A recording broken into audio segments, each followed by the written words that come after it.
जिला रिपोर्टर ॼाम शुरू मोहम्मद सफ़र सेवाणी सेवण जे बेनज़ीर इनकम सपोर्ट प्रोग्राम जी गुज़िरियल महीने खां आयल किस्त ग़रीब मुस्तहक़ीन खे अञा ताईं न मिली आहे,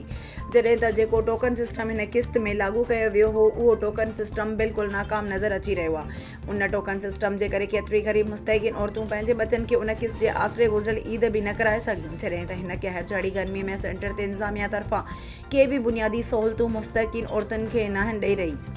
जेको सरासर मुस्तहक़ीन औरतुनि सां ज़ुल्म आहे। छॾे त हिन सेंटर ते मोहम्मद रमज़ान नाथा फाउंडेशन तरफ़ां ग़रीब मुस्तहक़ीन औरतुनि जे लाइ थधे पाणीअ शरबत जी सबील पिणु हलाई वेंदी आहे, पर अॼु तारीख़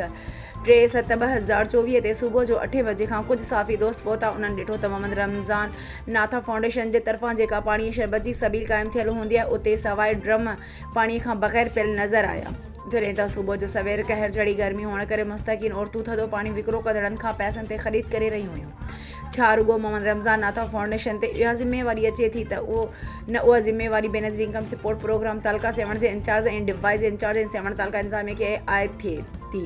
खुदारा कुझु सोचो, ग़रीब मुस्तहक़ीन औरतुनि खे सेंटर हिन कहिड़े कहर जड़ी गर्मी में थधो पाणी ऐं ॿियो बुनियादी सहूलतूं मुयसरु कराए ॾियो।